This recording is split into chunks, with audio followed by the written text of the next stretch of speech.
जी नमस्कार दोस्तों, स्वागत है आप सभी का हमारे इस YouTube चैनल पर। मानव नेत्र तथा रंग बिरंगा संसार क्लास 10th का फिजिक्स का सेकंड चैप्टर है। लेसन हम लोग पहले पढ़ चुके हैं। आज हम लोग बात करने वाले हैं अभ्यास के क्वेश्चन आंसर, अभ्यास के प्रश्न उत्तरों की। फर्स्ट चैप्टर तो पहले भी पढ़ लिया, प्रकाश का परावर्तन तथा अपवर्तन। क्वेश्चन आंसर की बात हम लोग अब कर रहे हैं। इसका फर्स्ट क्वेश्चन है आपका कि मानव नेत्र के अंदर जो अभिनेत्र लेंस होता है जिसको क्रिस्टल लेंस बोलते हैं, अभिनेत्र लेंस की फोकस दूरी को समायोजित करके विभिन्न दूरियों पर रखी वस्तुओं को फोकसित कर सकता है। और ऐसा हो पाने का कारण क्या है? तो ऐसा उसकी समजन क्षमता के कारण होता है। मानव नेत्र के अभिनेत्र लेंस की समजन क्षमता, जिसके द्वारा वह अपनी फोकस दूरियों को क्या कर सकता है? समायोजित कर सकता है। तो इसमें आप देख सकते हो समजन नाम दे रखे, समजन क्षमता हो या समजन दे रखो, तो आपका राइट आंसर क्या होगा? समजन। मानव नेत्र के अभिनेत्र लेंस की समजन क्षमता, जिसके द्वारा वो अपनी फोकस दूरी को क्या कर सकता है? समायोजित। जरा दूरदृष्टि, ये दूरदृष्टिता, निकट दृष्टि और दीर्घ दृष्टि, ये मानव के नेत्र या अपवर्तन के दोष हैं। निकट दृष्टि दोष, दीर्घ दृष्टि दोष या दूरदृष्टि दोष या जरा दूरदृष्टि। जरा दूरदृष्टि होती है बुजुर्ग लोगों में, इस प्रकार की कंडीशन होती है जिसमें पास की वस्तु और दूर की वस्तु दोनों नहीं दिखाई देती। और इस प्रकार की कंडीशन में द्विफोक्सी लेंस, एक भाग अवतल लेंस एक भाग उत्तल लेंस उपयोग में लेते हैं। निकट दृष्टि दोष, पास की वस्तु दिखाई देती है लेकिन दूर की वस्तु दिखाई नहीं देती, उस कंडीशन में हम लोग अवतल लेंस का उपयोग करता है। दीर्घ दृष्टि दोष या दूरदृष्टि दोष, दूर की वस्तु दिखाई देती है लेकिन निकट की वस्तु दिखाई नहीं देती, उस कंडीशन में हम लोग उत्तल लेंस का उपयोग करते हैं। सेकंड क्वेश्चन की बात करें, सेकंड क्वेश्चन है आपका मानव नेत्र, ये बीच में नाम दिया गया, मानव नेत्र जिस भाग पर किसी वस्तु का प्रतिबिंब बनाते हैं वह भाग होता है रेटिना या दृष्टिपटल।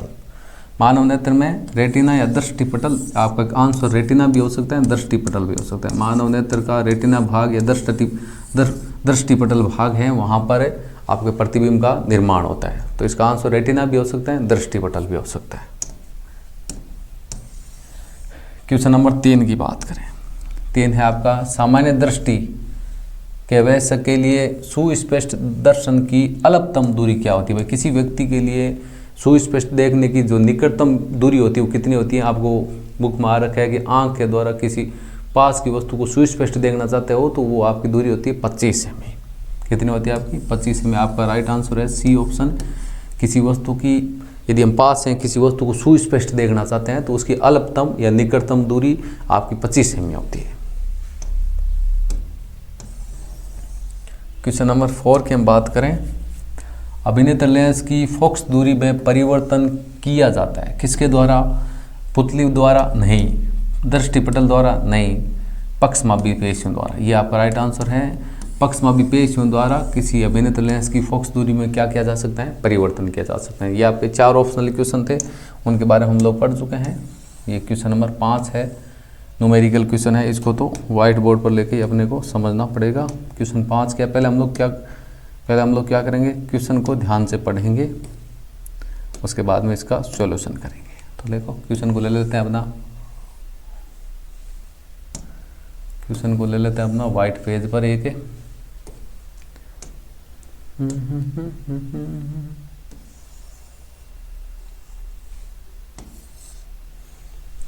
ये लिया हमने, क्रॉप कर लिया यहाँ से, क्वेश्चन को हो गया क्रॉप। ले लो इसको व्हाइट बोर्ड पर। क्वेश्चन नंबर 5 आपका क्या बोल रहा है? पहले क्वेश्चन को ध्यान से पढ़ो अपना, ठीक है? ये आ गया आपका क्वेश्चन बोल रहा है किसी व्यक्ति को अपनी दूर की दृष्टि को संशोधित करने के लिए, मतलब किसी व्यक्ति को दूर की वस्तु ठीक से दिखाई नहीं दे रही है, उसको ठीक करने के लिए उसे कितनी क्षमता के लेंस की आवश्यकता है? -5 डायोप्टर लेंस की क्षमता का मात्रक होता है। और अपने निकट की दृष्टि को संशोधित करने, ठीक करने के लिए उसे प्लस का 1.5 डायोप्टर क्षमता के लेंस की आवश्यकता है। संशोधित करने के लिए आवश्यक लेंस की फोकस दूरी ज्ञात करनी है। दूर की दृष्टि के लिए भी ज्ञात करनी है और निकट की दृष्टि। दूर के लिए आपको लेंस की क्षमता दे रखी है -5.5 डायोप्टर, ये दूर के लिए दे रखी है आपको। और निकट के लिए कितनी दे रखी है? प्लस की 1.5 क्षमता दे रखी है, तो फोकस दूरी हम लोग ज्ञात कर लेंगे। पिछले लेसन में आया था आपका लेंस की क्षमता का फॉर्मूला P = 1/f, और फोकस दूरी किस में होनी चाहिए? वो भी मीटर में। तो करते हैं सॉल्यूशन। आपको वहाँ तो दे रखा है, पहला हम लोग दूर के लिए याद कर लेते हैं। 1 नंबर दूर की दृष्टि के लिए, दूर की दृष्टि के लिए लेंस की क्षमता कितनी देर की आपकी, पी का मान, पी का देर का है माइनस का 5.5 डायोप्टर। ठीक है, लेंस की क्षमता का फॉर्मूला होता है P is equal to 1/f। Focus दूरी किस में होनी चाहिए आपकी, मीटर में। ठीक है, मान रख देते हैं। पहले आपको याद क्या करना है, फोकस दूरी याद करना है तो आप f इधर ले लो, f इजिकल टू हो जाएगा आपका 1/p हो जाएगा।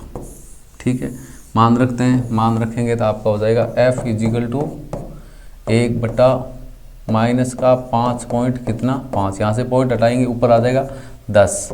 f इजिकल टू 5 के पाड़े से इनको दोनों को काटते हैं तो ऊपर कितना आ जाएगा आपका, ऊपर आ जाएगा 2 और नीचे आ जाएगा 11। तो 2 में 11 का भाग दे के देख लेते हैं। ये ले लिया 2, 11 का भाग दिया, पॉइंट आया 0, एक बार गया, कितना बचा 9, 0 हो गया। कितनी बार जाएगा 8 बार, 88 हो गया। कितना आएगा वापस आपका आ गया 2, 0, एक बार गया, वापस 9 बचा, 90, 88, 8 बार। ये आपका आ रहा है 1.8118 ऐसे आ रहा है। तो इसको 8 आ रहा है तो यहाँ पर एक संख्या को बढ़ा देते हैं तो आपका f का मान, फोकस दूरी का मान कितना आ गया, मान आ गया आपका 0.182 मीटर। फोकस दूरी आ गई आपकी मीटर में, 0 पॉइंट, और वो भी आया किस में आपका, वो भी आपका मान आ गया है माइनस में। किस में है, माइनस में। कितना आया है माइनस में 0.182। यदि मीटर में दे रखी है, अब यदि हम सेंटीमीटर में हम लोग निकालना चाहें, सेंटीमीटर में आपकी कितनी आएगी, सेंटीमीटर को मीटर में चेंज करने के लिए 100 का भाग देते हैं, तो मीटर को सेंटीमीटर में चेंज करने के लिए 100 से गुणा कर दीजिए तो आपका फोकस दूरी f का मान कितना हो जाएगा, माइनस का 100 से गुणा करेंगे, 2 पॉइंट इधर आ जाएगा तो आपका हो जाएगा 18.2 सेंटीमीटर। अब आपकी इंच है, ये भी सही, फोकस दूरी माइनस का 0.182 मीटर सही है, और सेंटीमीटर भी आपका सही। दूर के लिए तो हमने ये निकाल लिया, निकट के लिए निकाल लेते हैं।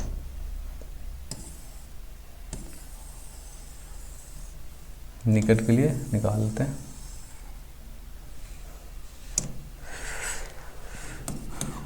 निकट के लिए,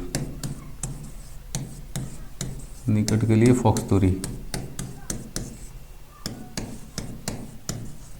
फोकस दूरी तो आपको समतल लेंस की क्षमता P का मान कितना दे रखा है, प्लस का 1.5 डायोप्टर।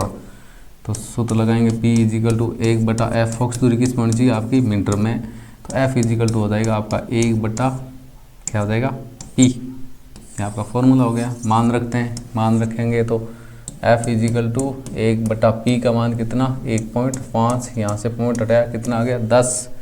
f इजिकल टू 5 के पार्ट से काटते हैं 2 कितना आ गया 3, 2 में 3 का भाग देते हैं तो आपका f का मान आ जाएगा 0.6666 से आता है। तो 0.66 एक संख्या बढ़ा देते हैं, 7 हो गया। या क्या आ गई फोकस दूरी मीटर में।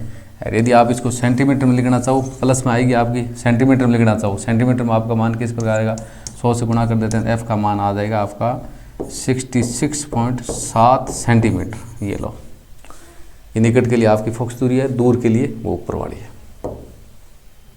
दोबारा देख लो, ये आपकी दूर के लिए फोकस दूरी है। सवाल देख सकते हो, सवाल के अनुसार किया हमने।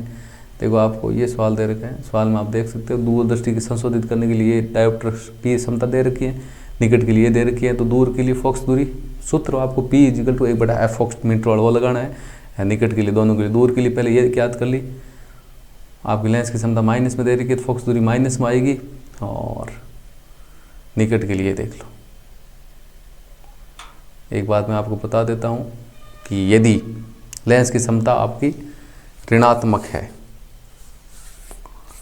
या तो ऋणात्मक है, तो उसके लिए आपको पता है कौन सा लेंस हम लोग काम में लेंगे। पर दूर की दृष्टि ठीक करने के लिए जिसकी फोकस दूरी ऋणात्मक है उसके लिए हम लोग अवतल लेंस काम में लेंगे, और जिसकी फोकस दूरी धनात्मक होती है उसके लिए हम कौन सी लेंस काम में लेंगे, उसके लिए हम लोग काम में लेंगे उत्तल लेंस। ठीक है, ये क्वेश्चन नंबर हो गया आपका 5। बात करते हैं क्वेश्चन नंबर 6 की। ये लो, क्वेश्चन नंबर 6 भी आपको उसी प्रकार से करना पड़ेगा। तो ले ले भाई वाइट पेज पर, बस 2-3 क्वेश्चन है, बाकी बस टाइम ही नहीं लगेगा अपना, एकदम 1-2 मिनट में हो जाएगा। ये क्वेश्चन नंबर 6 ले लेते हैं।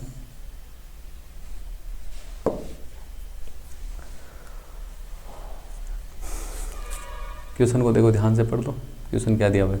क्वेश्चन दिया हुआ है कि किसी निकट दृष्टि दोष से पीड़ित व्यक्ति का दूर बिंदु नेत्र के सामने 80 सेमी दूरी पर है और इस दोष के को संशोधित करने के लिए आवश्यक लेंस की प्रकृति तथा क्षमता ज्ञात कीजिए। अच्छा, आपको दूरी दे रखी है, वो भी एक दूरी दे रखी है, नेत्र के सामने 80 सेमी दूरी पर है, वो भी दूर बिंदु का। निकट बिंदु का नहीं दे रखा है, तो निकट बिंदु, दूर बिंदु आपको दे रखा है 80 सेमी, तो निकट बिंदु हम लोग ले लेंगे अनंत, ध्यान रखना। तो इसमें एक आपका यू का मान ले लेते हैं। यू का मान हमने ले लिया कितना? अनंत। कितना लेंगे? अनंत लेंगे। अब देखो, निकट दृष्टि दोष के लिए मैं आपको एक बात बता देता हूँ, कौन सा लेंस काम में लेते हैं। निकट दृष्टि में निकट की वस्तु दिखाई देती है लेकिन दूर की वस्तु नहीं दिखाई देती, उसके लिए हम लोग अवतल लेंस काम में लेते हैं। निकट दृष्टि दोष के लिए कौन सा लेंस काम में लेते हैं? अवतल लेंस काम में लेते हैं। तो इसमें निकट बिंदु अनंत का मान ले लिया हमने, यू का मान ले लिया आपका अनंत, वो भी माइनस का हो जाए, फोकस दूरी आपकी माइनस में होती है, अनंत सेमी ले लेते हैं। और वी का मान आपका ले लेते हैं कितना? 80 सेमी, वो भी कितनी लेंगे? माइनस के 80 सेमी, क्योंकि अवतल लेंस की फोकस दूरी का अर्थ चिन्ह प्रॉपर्टी के अनुसार किस में होगी? माइनस में। तो लेंस की प्रकृति और क्षमता ज्ञात करनी है आपको, तो पहले फोकस दूरी ज्ञात करनी पड़ेगी, क्योंकि किसी लेंस की क्षमता निकालने के लिए आपको फोकस दूरी चाहिए, तो फोकस दूरी निकालनी पड़ेगी। निकाल देते हैं। ये लो, एफ का मान ज्ञात करना है आपका, तो लगाते हैं लेंस सूत्र। पहले लेंस सूत्र आपको क्या होता है? 1/f is equal to 1/v minus 1/u। तो 1/f इजिकल टू v का मान कितना है? माइनस का 80 माइनस 1/, ये क्या हो गया आपका? माइनस का अनंत, माइनस माइनस गुणा हो गए, क्या हो जाएंगे? प्लस हो जाएंगे। 1/अनंत, 1 में अनंत का भाग देने पर ये आपका मान आ गया 0। 1/f इजिकल टू हो गया आपका 1/ माइनस का 80। तो आपकी फोकस दूरी की बात करते हैं। देखो, ये आपका मान आ रखा है, उल्टा करेंगे तो आपका फोकस दूरी f का मान कितना आ जाएगा? माइनस का 80 सेमी। फोकस दूरी अवतल लेंस के लिए फोकस दूरी किस में होती है? ऋणात्मक होती है, माइनस के 80 सेमी आ गई। अब हम लोग लेंस की क्षमता ज्ञात कर लेते हैं। लेंस की क्षमता का सूत्र होता है P is equal to 1/f। Focus दूरी किस में होनी चाहिए? मीटर में। तो यहाँ पर आ रखी है आपकी सेंटीमीटर में। मीटर में आने के लिए इसको चेंज करने के लिए कितने का भाग देंगे? पहले फोकस दूरी को हम लोग चेंज कर लेते हैं मीटर में, तो आपका हो जाएगा, मीटर में आएगी आपकी कितनी? 80 सेमी दे रखी है, तो आपकी हो जाएगी माइनस की 0.8 मीटर हो जाएगी, क्योंकि अपने को तो मीटर में चाहिए। 100 का भाग देंगे, 0.8 क्या आ जाएगा आपका? मीटर आ जाएगा। तो P इजिकल टू 1/, नीचे आ जाएगा 1 में कितने का भाग देना? 0.8 का भाग देंगे। तो यहाँ से हम पॉइंट हटाते हैं, आ गया आपका 10 में 8 का भाग दो, कितना का मान कितना आएगा? लगभग P इजिकल टू आपका, यदि हम 10 में 8 का भाग देते हैं तो आपका मान लगभग कितना आएगा? देख लेते हैं अपना। तो ये 10 हो गया, 8 का भाग देते हैं, 1 बार गया 8, 2 बचा, पॉइंट आया 0, कितनी बार गया? 2 बार, 16, 4, 5, ये आपका मान आ गया। कितना आया है? 1।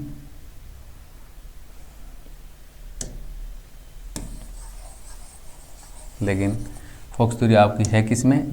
माइनस की है, तो आपका मान किस में आएगा? माइनस का 1.25 मीटर। ये लो, क्षमता निकालनी अपने को। ये आ गई आपकी माइनस की, आ गई माइनस की, कितनी आ गई? माइनस की 1.25। अब देखो, लेंस की क्षमता माइनस में आ रही है, फोकस दूरी आपकी माइनस में है, तो माइनस में यदि किसी लेंस की क्षमता आ रही है तो वो आपका लेंस है अवतल लेंस। ये बात ध्यान रखना। कौन सा लेंस होगा? अवतल लेंस, क्योंकि निकट दृष्टि दोष को ठीक करने के लिए अवतल लेंस आता है। किसी भी लेंस की यदि क्षमता ऋणात्मक दे रखी है, फोकस दूरी ऋणात्मक दे रही है, इसका मतलब है आपकी वो लेंस कौन सा है? वो आपका अवतल लेंस है। अवतल लेंस की क्षमता भी ऋणात्मक होती है, फोकस दूरी ऋणात्मक होती है। उत्तल लेंस की क्षमता धनात्मक होती है, फोकस दूरी भी आपकी क्या होती है? धनात्मक होती है। ये हो गया आपका क्वेश्चन। पहले हमने फोकस दूरी ज्ञात कर ली, माइनस के 80 सेमी आ गई। लेंस की क्षमता आपकी माइनस की 1.25 आ गई, और ये हो गया आपका सवाल, क्वेश्चन नंबर 6। चलते हैं 7 की तरफ।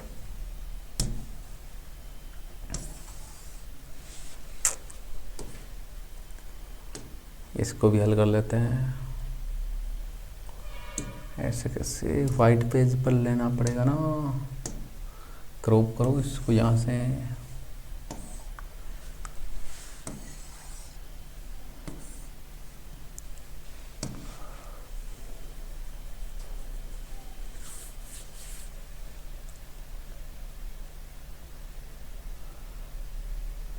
ये लो। सवाल क्या दे रखा है, चित्र बनाकर दर्शाइए कि दीर्घदृष्टि दोष कैसे संशोधित किया जाता है। आपको पता है दूरदृष्टि चित्र बना देंगे, लास्ट में बना के बता देंगे, पहले सवाल को कर लेते हैं। किसी दूरदृष्टि दोष को ठीक करने के लिए उत्तल लेंस का उपयोग किया जाता है। एक दीर्घदृष्टि दोष या दूरदृष्टि दोष युक्त नेत्र का निकट बिंदु दे रखा है आपको कितना, 1 मीटर, ठीक है। और इस दोष को संशोधित करने के लिए आवश्यक लेंस की क्षमता क्या होगी। आपको लेंस की क्षमता P का मान ज्ञात करना है। और ये मान लीजिए सामान्य नेत्र का निकट बिंदु आपको कितना दे रखा है, 25 सेमी। 2 मान दे रखे हैं आपको। उत्तल लेंस है, U का मान माने तो U का मान दे रखा है आपको कितना, 25 सेमी। और V का मान आपका दे रखा है 1 मीटर। मीटर को आप सेंटीमीटर में चेंज करते हैं तो आपका हो गया 100 सेंटीमीटर। अब एक मैं आपको बात बता देता हूँ, उत्तल लेंस में भी आपकी एक कंडीशन होती है आपकी, उत्तल लेंस में भी आपकी एक कंडीशन होती है कि जिसमें आपका V का मान ऋणात्मक होता है। कौन सी कंडीशन, जब आपका बिंब F हो, उधर की साइड में आपका क्या हो जाएगा, F1 और O के मध्य होता है। उस समय भी आपकी लास्ट में वालकर जब बिंब हम लोग प्रकाश के अंदर O और F1 के मध्य रखते हैं मुख्य फोकस के, उस समय जो आपका उत्तल लेंस में प्रतिबिंब निर्माण होता है वो उस साइड ही बनता है। तो उसमें हम लोग क्या करेंगे, उसमें हम लोग ये जो मान लेंगे ना, अभी देखो U का दे दिया, V का दे दिया, आपको लेंस की क्षमता ज्ञात करनी है। लेंस की क्षमता ज्ञात करने के लिए आपका चाहिए फोकस दूरी। फोकस दूरी हमारे पास है नहीं, तो UV के मान दे रखा है। बिंब तो हमेशा सब में माइनस ही होता है, तो U का मान तो आपको लेना है माइनस में। बिंब तो सब भी माइनस होता है, माइनस का कितना हो गया, 25 सेमी। उत्तल लेंस में एक कंडीशन होती है, वैसे तो उत्तल लेंस में V का मान प्लस में होता है, लेकिन एक कंडीशन होती है जब आपका बिंब F1 और O के मध्य, उस समय आपको V का मान किस में लेना होता है, माइनस में। माइनस का ये भी कितना हो जाएगा, 100 सेमी। तो पहले हम लोग याद कर लेते हैं आपकी लेंस की फोकस दूरी, लेंस सूत्र द्वारा। लेंस सूत्र आपको पता है क्या होता है, 1/f इज इक्वल टू होता है आपका 1/v माइनस 1/u, ठीक है। मान रखते हैं 1/f। v का मान कितना, v का मान आपका है माइनस का 100 और माइनस u का मान कितना है, माइनस का 25। ये माइनस माइनस गुणा होकर क्या हो जाएंगे, plus 1/f is equal to हो गया 1 माइनस का 100 और इधर माइनस माइनस क्या हो गया, प्लस 1/25। दोनों का एलसीएम बात करें, दोनों का एलसीएम कितना आएगा, 100 और इधर हो गया 1/f। 100 का 100 में भाग दिया एक बार, 1 को 1 से गुणा किया, कितना आया आपका 1, वो किसका आएगा, माइनस का 1, ठीक है। 25 का भाग 100 में दिया, कितनी बार गया, 4 बार। 4 को 1 से गुणा किया, प्लस का कितना हो गया, 4, तो हो गया आपका 1/f is equal two plus minus का 1 प्लस का 4, तो हो गया 3 हो गया आपका 100। उल्टा कर देते हैं, फोकस दिया वज्र गुणा कर दो या उल्टा कर दो, उल्टा करते हैं तो आपका f बटा 1 हो गया, इधर हो गया 100/3, ठीक है। और 100 में 3 का भाग दे दें, आपका आ जाएगा 33.33। ऐसे मान आगे बढ़ता रहेगा तो ये आपका आ गया फोकस दूरी सेंटीमीटर में। यदि इसको मीटर में निकालना है तो मीटर में आपकी फोकस दूरी कितनी आएगी, 0.33 मीटर, ध्यान रखना। सेंटीमीटर में आपकी 33.33 सेंटीमीटर, मीटर में आएगी। 100 का भाग और 2 पॉइंट आपका यहाँ पर आ जाएगा 0.33 में से 2 लिख रहा हूँ, आगे 3 आपकी संख्या बढ़ती रहेगी। अब हम लोग लेंस की क्षमता ज्ञात कर लेते हैं। आपको पता है लेंस की क्षमता का मात्रक क्या होता है, P is equal to 1/f। Focus दूरी किस में होनी चाहिए, मीटर में, तो P is equal to 1/f। f का मान कितना आया रखा है, 0.33, ठीक है। यहाँ से पॉइंट हटाया, बट्टा में कितना आ गया, 100। P इज इक्वल टू 100 में 0.33 का भाग देंगे तो आपका आ जाएगा प्लस की 3 डायोप्टर। ये लो लेंस की क्षमता प्लस की 3 आ रही है, प्लस की है वैसे मान तो आपका लेंस कौन सा हो गया, उत्तल लेंस। हमेशा ध्यान रखना, लेंस की क्षमता यदि धनात्मक आ रही है तो आपको उत्तल लेंस है, ऋणात्मक आ रही है तो कौन सा लेंस है, अवतल लेंस। ये हो गया आपका क्वेश्चन नंबर कौन सा, 7। दोबारा देखना चाहो बता दूं आपको। आप सब बोलोगे सर उत्तल लेंस में तो ये V का मान माइनस में नहीं होता, लेकिन मैं एक बात आपको बता देता हूँ। एक कंडीशन होती है जब बिंब आपका F1 और O के मध्य होता है, आप देख लेना, एक कंडीशन होती है जिसमें प्रतिबिंब आपका उस साइड बनता है, और उस कंडीशन में हम लोग ये V का मान किस में लेते हैं, माइनस में लेते हैं। वही हमने कंडीशन इसमें आपकी दे रखी है, वही हमने लिया है।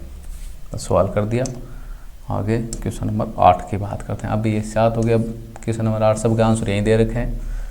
देखो क्वेश्चन नंबर 8 आपका क्या दे रखा है, क्वेश्चन पढ़ो ध्यान से और आंसर अपना पाओ यहाँ पर ही, कहीं नहीं भागने की जरूरत है, कहीं वाइट पेज नहीं लेना अपने को। क्वेश्चन दे रखा है कि सामान्य नेत्र, हमारी आँख की बात हो रही है, सामान्य नेत्र 25 सेमी से निकट रखी वस्तुओं को सुस्पष्ट क्यों नहीं देख पाते। भाई हम लोग 25 सेमी से भी पास में रख देते हैं, उनको ठीक से क्यों नहीं देख पाते।